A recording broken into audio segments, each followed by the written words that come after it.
خداوند کے زندہ اور پاک کلام میں سے پیدائش کی کتاب اس کا 42واں باب۔ اور یعقوب کو معلوم ہوا کہ مصر میں غلہ ہے، تب اس نے اپنے بیٹوں سے کہا کہ تم کیوں ایک دوسرے کا منہ تاکتے ہو؟ دیکھو، میں نے سنا ہے کہ مصر میں غلہ ہے، تم وہاں جاؤ اور وہاں سے ہمارے لیے اناج مول لے آؤ، تاکہ ہم زندہ رہیں اور ہلاک نہ ہوں۔ سو یوسف کے 10 بھائی غلہ مول لینے کو مصر میں آئے، پر یعقوب نے یوسف کے بھائی بنیامین کو اس کے بھائیوں کے ساتھ نہ بھیجا، کیونکہ اس نے کہا کہ کہیں اس پر کوئی آفت نہ آ جائے۔ سو جو غلہ خریدنے آئے ان کے ساتھ اسرائیل کے بیٹے بھی آئے، کیونکہ کنعان کے ملک میں کال تھا، اور یوسف ملک مصر کا حاکم تھا، اور وہی ملک کے سب لوگوں کے ہاتھ غلہ بیچتا تھا۔ سو یوسف کے بھائی آئے اور اپنے سر زمین پر ٹیک کر اس کے حضور اداب بجا لائے۔ یوسف اپنے بھائیوں کو دیکھ کر ان کو پہچان گیا، پر اس نے ان کے سامنے اپنے آپ کو انجان بنا لیا اور ان سے سخت لہجہ میں پوچھا، تم کہاں سے آئے ہو؟ انہوں نے کہا، کنعان کے ملک سے اناج مول لینے کو۔ یوسف نے تو اپنے بھائیوں کو پہچان لیا تھا، پر انہوں نے اسے نہ پہچانا۔ اور یوسف ان خوابوں کو جو اس نے ان کی بابت دیکھے تھے یاد کر کے ان سے کہنے لگا کہ تم جاسوس ہو، تم آئے ہو کہ اس ملک کی بری حالت دریافت کرو۔ انہوں نے اس سے کہا، نہیں خداوند، تیرے غلام اناج مول لینے آئے ہیں، ہم سب ایک ہی شخص کے بیٹے ہیں، ہم سچے ہیں، تیرے غلام جاسوس نہیں ہیں۔ اس نے کہا، نہیں، بلکہ تم اس ملک کی بری حالت دریافت کرنے کو آئے ہو۔ تب انہوں نے کہا، تیرے غلام 12 بھائی ایک ہی شخص کے بیٹے ہیں، جو ملک کنعان میں ہے، سب سے چھوٹا اس وقت ہمارے باپ کے پاس ہے اور ایک کا کچھ پتہ نہیں۔ تب یوسف نے ان سے کہا، میں تو تم سے کہہ چکا کہ تم جاسوس ہو، سو تمہاری آزمائش اس طرح کی جائے گی کہ فرعون کی حیات کی قسم تم یہاں سے جانے نہ پاؤ گے کہ جب تک تمہارا سب سے چھوٹا بھائی یہاں نہ آ جائے۔ سو اپنے میں سے کسی ایک کو بھیجو کہ وہ تمہارے بھائی کو لے آئے، اور تم قید رہو تاکہ تمہاری باتوں کی تصدیق ہو کہ تم سچے ہو یا نہیں، ورنہ فرعون کی حیات کی قسم تم ضرور ہی جاسوس ہو۔ اور اس نے ان سب کو 3 دن تک اکٹھے نظر بند رکھا، اور تیسرے دن یوسف نے ان سے کہا، اگر کام کرو تو زندہ رہو گے، کیونکہ مجھے خدا کا خوف ہے۔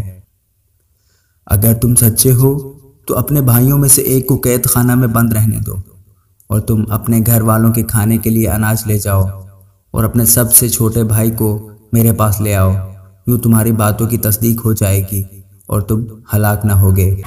اور انہوں نے ایسا ہی کیا۔ اور وہ آپس میں کہنے لگے کہ ہم دراصل اپنے بھائی کے سبب سے مجرم ٹھہرے ہیں، کیونکہ جب اس نے ہم سے منت کی تو ہم نے یہ دیکھ کر بھی کہ اس کی جان کیسی مصیبت میں ہے اس کی نہ سنی، اس لیے یہ مصیبت ہم پر آ پڑی۔ تب روبن بول اٹھا، کیا میں نے تم سے نہ کہا تھا کہ اس بچے پر ظلم نہ کرو، اور تم نے نہ سنا؟ سو دیکھ لو، اب اس کے خون کا بدلہ لیا جاتا ہے۔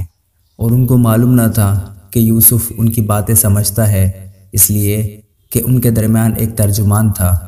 تب وہ ان کے پاس سے ہٹ گیا اور رویا، اور پھر ان کے پاس آ کر ان سے باتیں کی، اور ان میں سے شمعون کو لے کر ان کی آنکھوں کے سامنے اسے بدوا دیا۔ پھر یوسف نے حکم کیا کہ ان کے بوروں میں اناج بھریں، اور ہر شخص کی نقدی اس کے بورے میں رکھ دیں، اور ان کو زیادہ راہ بھی دے دیں۔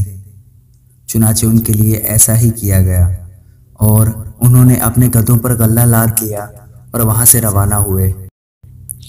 جب ان میں سے ایک نے منزل پر اپنے گدھے کو چارہ دینے کے لیے اپنا بورا کھولا تو اپنی نقدی بورے کے منہ میں رکھی دیکھی۔ تب اس نے اپنے بھائیوں سے کہا کہ میری نقدی پھیر دی گئی ہے، وہ میرے بورے میں ہے، دیکھ لو۔ پھر تو وہ حواس باختہ ہو گئے اور ہکا بکا ہو کر ایک دوسرے کو دیکھنے اور کہنے لگے، خدا نے ہم سے یہ کیا کیا؟ اور وہ ملک کنعان میں اپنے باپ یعقوب کے پاس آئے اور ساری واردات اسے بتائی، اور کہنے لگے کہ اس شخص نے جو اس ملک کا مالک ہے ہم سے سخت لہجہ میں باتیں کی اور ہم کو اس ملک کے جاسوس سمجھا۔ ہم نے اسے کہا کہ ہم سچے آدمی ہیں، ہم جاسوس نہیں، ہم 12 بھائی ایک ہی باپ کے بیٹے ہیں، ہم میں سے ایک کا کچھ پتہ نہیں اور سب سے چھوٹا اس وقت ہمارے باپ کے پاس ملک کنعان میں ہے۔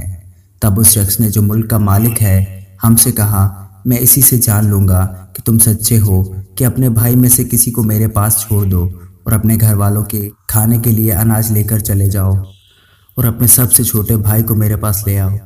تب میں جان لوں گا کہ تم جاسوس نہیں بلکہ سچے آدمی ہو اور میں تمہارے بھائی کو تمہارے حوالے کر دوں گا، پھر تم ملک میں سوداگری کرنا۔ اور یوں ہوا کہ جب انہوں نے اپنے اپنے بورے خالی کیے تو ہر شخص کی نقدی کی تھیلی اسی کے بورے میں رکھی دیکھی، اور وہ اور ان کا باپ نقدی کی تھیلیاں دیکھ کر ڈر گئے۔ اور ان کے باپ یعقوب نے ان سے کہا، تم نے مجھے بے اولاد کر دیا، یوسف نہیں رہا اور شمعون بھی نہیں ہے، اور اب بنیامین کو بھی لے جانا چاہتے ہو، یہ سب باتیں میرے خلاف ہیں۔ تب روبن نے اپنے باپ سے کہا، اگر میں اسے تیرے پاس نہ لے آؤں تو میرے دونوں بیٹوں کو قتل کر ڈالنا، اسے میرے ہاتھ میں سونپ دے اور میں اسے پھر تیرے پاس پہنچا دوں گا۔ اس نے کہا، میرا بیٹا تمہارے ساتھ نہیں جائے گا کیونکہ اس کا بھائی مر گیا اور وہ اکیلا رہ گیا ہے۔ اگر راستہ میں جاتے جاتے اس پر کوئی آفت آ پڑے تو تم میرے سفید بالوں کو غم کے ساتھ گور میں اتارو گے۔ آمین۔